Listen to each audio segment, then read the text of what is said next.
श्री शिवाय नमस्तुभ्यम दोस्तों। 8 फरवरी दिन गुरुवार मासिक शिवरात्रि आ गई है भोलेनाथ को प्रसन्न करने की। कहते हैं देवादिदेव महादेव को शिवरात्रि सबसे अधिक प्रिय होती है। इस दिन आप जो भी कामना देवादिदेव महादेव से करेंगे वह अवश्य पूरी करेंगे। तो गुरुजी प्रदीप मिश्रा जी द्वारा बताए हुए शिव पुराण के छोटे छोटे उपाय हमें आपके लिए लेकर आई हुई कि वीडियो में आप कोई ना कोई उपाय अवश्य कीजिएगा। और यह उपाय आपको करना है रात्रि में। शिवरात्रि मतलब रात्रि, दिन में यह उपाय नहीं करने हैं। आप शाम को प्रदोष काल से लेकर रात्रि के 12 बजे तक कभी भी यह उपाय कर सकते हैं। और प्रदोष काल कब रहता है यह आपको पता ही होगा। शाम को सूर्य अस्त जब होता है तो सूर्य अस्त के 45 मिनट पहले और 45 मिनट बाद तक प्रदोष काल रहता है। आजकल के हिसाब से देखा जाए तो शाम को 6 से 7 तक के बीच में प्रदोष काल रहेगा। तो आप प्रदोष काल में भी चाहें तो कर सकते हैं, नहीं तो शिवरात्रि मतलब रात्रि, तो रात्रि में आप कभी भी यह उपाय कर सकते हैं शाम से लेकर रात्रि तक आप। और शिवरात्रि की जो महिमा है वह आप सभी जानते हैं कि देवादिदेव महादेव को बहुत प्रिय होती है। और इस बार दिन गुरुवार है तो गुरु ग्रह प्रबल होने से हमारे जीवन में कितनी सुख सुविधाएँ आती हैं, मान सम्मान, यश, वैभव, धन संपदा जो भी कमी होती है सब दूर होती है। तो गुरु ग्रह को प्रबल बनाने के लिए आप यह उपाय अवश्य कीजिएगा। देवादिदेव महादेव की महाकृपा हम पर होती है तो हमें किसी की ज़रूरत नहीं रहती है। और हमारे देखिएगा आपकी सारी मनोकामनाएं पूरी होंगी, आपके घर में पॉजिटिविटी आएगी और सभी लोग स्वस्थ रहेंगे। सभी की स्वस्थता के लिए, क्योंकि आज सबसे धनवान वही है आज के ज़माने में जिसके घर में सभी स्वस्थ हैं। चलिए उपाय शुरू करते हैं। पहले महादेव से हम प्रार्थना करेंगे कि जो भी गलतियां हों हमसे क्षमा कीजिएगा। हम आपकी संतान हैं, अपनी संतान समझकर क्षमा कीजिएगा। तो पहला उपाय है, देखिए, गुरु ग्रह को प्रबल बनाने के लिए पहला आपको लेना है चने की दाल। चने की दाल आपको कितनी लेनी है? आपको 41 लेनी है। 41 दाने चने की दाल के लेने हैं। और थोड़ा सा लेना है कच्चा दूध। आपको कच्चे दूध में, स्टील के पात्र में कच्चा दूध लेना है, तांबे में नहीं लेना। और उस कच्चे दूध में आपको फिर जो 41 वह दाल आपने गिन के ली है, एक एक दाल आप डालिएगा दूध में। किसका नाम लेकर? आपको बृहस्पतिश्वर महादेव का नाम लेकर डालना है। आपको बृहस्पतिश्वर महादेव का नाम लेकर एक दाना आपको कच्चे दूध में डालना है 41 बार। और आप 41 की जगह 7 दाने भी ले सकते हैं। देखिए, मैं अभी वीडियो बना रही हूँ इसलिए मैंने पूरी दाल इकट्ठी डाल दी है दूध में, लेकिन आपको शुरू में मैंने बृहस्पतिश्वर महादेव का नाम लेकर 4-5 दाने डालकर बताए थे। तो आपको ऐसे ही हर एक दाना बृहस्पतिश्वर महादेव का नाम लेकर लेते जाना और एक एक दाना दूध में डालते जाना है। आप 41 दाने ही लीजिएगा तो वही बेस्ट रहेगा। फिर वह कच्चा दूध आपको शिवलिंग पर अर्पित कर देना है। जो दाने बचेंगे उनको हाथ में लेकर, दाहिने हाथ में लेकर शिवलिंग पर अपनी मनोकामना बोलकर आपको अर्पित कर देना है। और जब अर्पित करेंगे आप कच्चा दूध और दाल तो श्री शिवाय नमस्तुभ्यम या बृहस्पतिश्वर महादेव का नाम जरूर लीजिएगा। और फिर दूध अर्पित करने के बाद आपको तांबे के लोटे में साफ जल ले जाना है, तो वह अर्पित करना है। कैसे करना है? पहले गणेश जी को, फिर कार्तिकेय को, फिर अशोक सुंदरी माता को, फिर चारों तरफ माता के हस्त कमल पर, फिर शिव शंकर पर। और अपनी प्रार्थना कीजिएगा, 2 मिनट बैठिएगा। यह हो गया पहला उपाय गुरु ग्रह को प्रबल बनाने का। तो गुरुदेव के द्वारा बताया हुआ यह उपाय आप जरूर कीजिएगा और अपने गुरु ग्रह को महादेव के ज़रिए प्रबल बनाइएगा। नंदी जी को प्रणाम करना नहीं भूलिएगा हर बार। अब चलिए दूसरा उपाय देखिए। एक कटोरी में मैंने आपको जल दिखाया था जो नीचे रख दी है, वह गुड़ वाला जल है। एक कटोरी में थोड़ा सा जल लीजिएगा, उसमें गुड़ डाल लीजिएगा, तो गुड़ वाला जल। दूसरा आपको एक बेलपत्र लेना है। बेलपत्र की नीचे की डंडी तोड़ ली जाती है, आप जानते ही होंगे, जिससे शिवजी पर भार ना आए। और तीसरा आपको थोड़ा सा घी लेना है। यह 3 चीज़ें। और चौथा तांबे के पात्र में जल लेना है। यह चारों चीज़ें लेकर आपको शिवालय पहुंच जाना है। और वहां जाकर आपको, ध्यान से सुनिएगा, आपको क्या करना है। जो एक बेलपत्र आप ले गए हैं उसमें आपको बीच वाली पत्ती पर घी लगा देना है और जो साइड की दोनों पत्तियां हैं उन पर गुड़ वाला जल लगा देना है। देखिए दोस्तों, मैंने वीडियो में समझाने की पूरी कोशिश की है, आपको दिखाई दे रहा होगा ध्यान से। आपका जो गुड़ वाला जल है उसको गुड़ घोल लीजिएगा। मेरा गुड़ जो है वह घुला नहीं है, मैं आपको सिर्फ बताने के लिए लाई थी। तो देखिए, साइड की दोनों पत्तियों पर गुड़ वाला जल लगा देना है आपको ऐसे। और जो बीच की पत्ती थी उस पर घी लगाना है। और फिर माता अशोक सुंदरी की जगह यह बेलपत्र आपको समर्पित कर देना है। और जब बेलपत्र माता अशोक सुंदरी की जगह आप समर्पित करेंगे तब डंडी का मुख आपको शिवलिंग की तरफ रखना है। यह बात आप याद रखिएगा। मतलब किस दिशा में रखना है आपको? दक्षिण दिशा की तरफ डंडी का मुंह करना है, जिस तरफ हम बैठते हैं जलाधारी की तरफ डंडी का मुंह नहीं करना है, आपको शिवलिंग की तरफ डंडी का मुंह करना है। और जिस तरफ हमने घी और गुड़ वाला जल लगाया है वह सतह नीचे करना है बेलपत्र की। देखिए मैं वीडियो में आपको पूरी कोशिश कर रही हूँ दिखाने की, समझाने की। बस छोटा सा उपाय है, 4 चीज़ें ले जाना है, एक बेलपत्र और लोटा जल और गुड़ वाला पानी और घी। बीच की पत्ती पर आपको घी लगाना है, अगल बगल की दोनों पत्तियों पर आपको गुड़ वाला जल लगाना है और अशोक सुंदरी माता के स्थान पर आपको समर्पित कर देना है।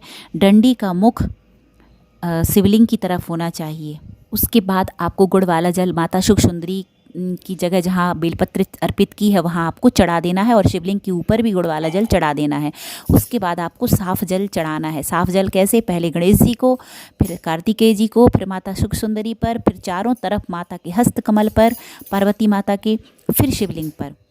ठीक है। और भगवान से अपनी मनोकामना बोल देनी है, प्रार्थना करनी है, क्षमा मांगना है कोई गलती हुई हो तो। दोस्तों यह हो गए 2 उपाय। और अब तीसरा उपाय बहुत ही सरल है। यदि आप यह सब चीज़ें नहीं ले जा सकते, इतनी चीज़ें नहीं कर सकते हैं, तो आप सिर्फ 5 चावल के दानों से उपाय कर सकते हैं। 5 चावल के दाने आप शिवलिंग पर अर्पित करके अपनी मनोकामना बोलकर चढ़ाइएगा। 5 चावल के दाने आपको लेना है, टूटे फूटे नहीं होना चाहिए, अखंडित होना चाहिए, खंडित नहीं होने चाहिए। और 5 चावल के दानों को आप चंदन में रंग लीजिएगा, चंदन लगा लीजिएगा उनके ऊपर। और यह 5 चावल आपको शिवलिंग पर 5 जगह समर्पित करना है। शिवलिंग पर 5 जगह कहाँ? देखिए वीडियो में मैं ध्यान से दिखा रही हूँ। पहला, गणेश जी के स्थान पर जो शिव जी के दाहिने तरफ होते हैं, गणेश जी के स्थान पर अपनी मनोकामना बोलकर पहला चावल समर्पित कीजिएगा, चंदन लगाइएगा। चावलों में पहले से चंदन लगाए, लेकिन आप एक बार फिर चंदन लगाइएगा।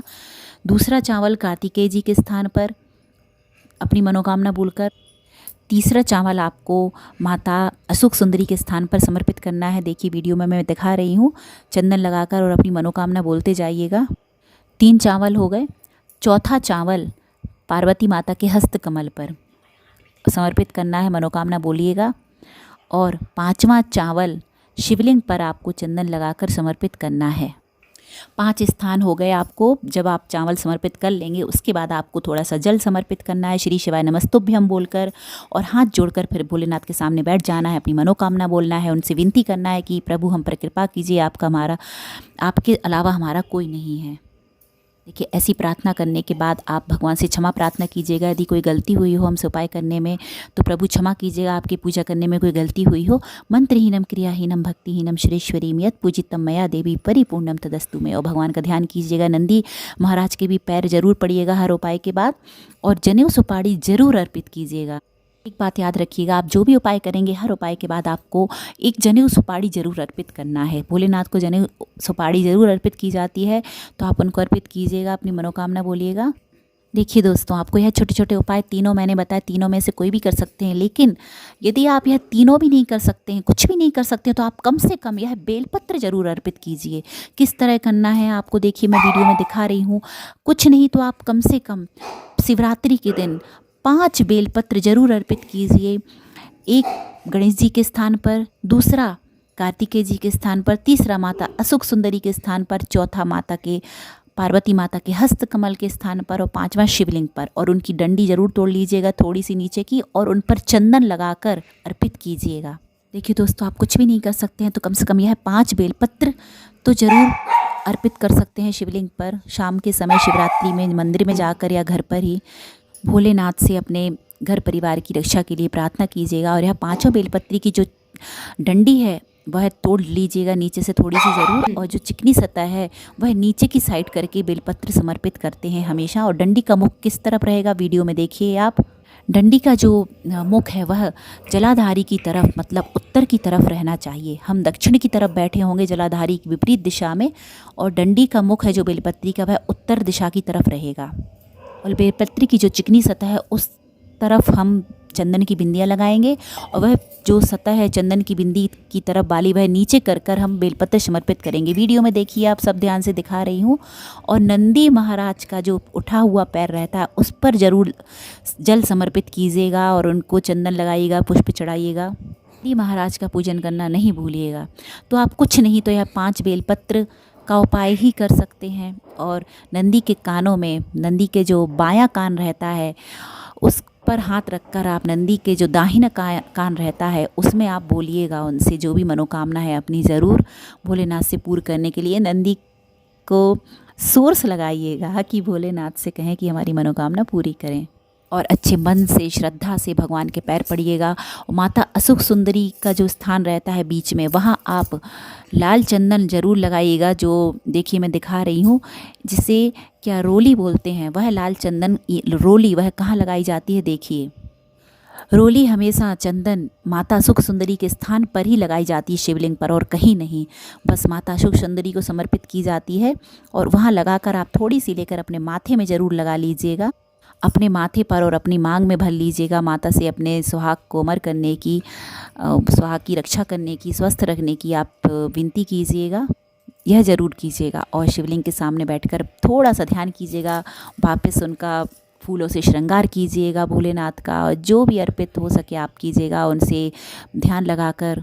भोलेनाथ आपकी इच्छा ज़रूर पूरी करेंगे शिवरात्रि पर, और हर महीने की शिवरात्रि पर आपको उपाय करने हैं यह।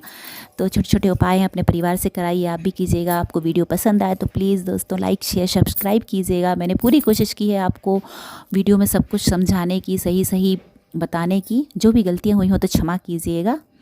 श्री शिवाय नमस्तुभ्यम। हर हर महादेव। यकीन मानिए दोस्तों, मैंने खुद ये अनुभव किया है। हम लोगों के पीछे भागते हैं, कोई हमारा साथ नहीं देता, सिर्फ हमारे प्रभु हमारे साथ रहते हैं। महादेव को अपने साथ रखिए, आप महादेव के साथ रहिए, आपको किसी की ज़रूरत नहीं पड़ेगी। यह उपाय कीजिए और आप खुद देखिएगा, एक पॉजिटिविटी आपके घर में आएगी, आप में एक पॉजिटिविटी आएगी। आपको किसी के कहने से कोई फ़र्क नहीं पड़ेगा। फिर आप अपने महादेव के साथ, अपने प्रभु के साथ मगन रहेंगे। मैं यह अनुभव कर चुकी हूँ और आप भी कीजिए और महादेव की भक्ति कीजिए और यह उपाय कीजिए। हर हर महादेव। भगवान भोलेनाथ आपकी हर मनोकामना पूरी करे, आपके परिवार को आपको स्वस्थ रखे, तरक्की दे। और चैनल को लाइक और सब्सक्राइब कीजिए। धन्यवाद। जिससे आपका और हमारा साथ ऐसे ही बना रहे। मैं ऐसी और भी वीडियो आपके लिए लेकर आती रहूँगी काम के। आप बेल आइकन को क्लिक करके रखिएगा।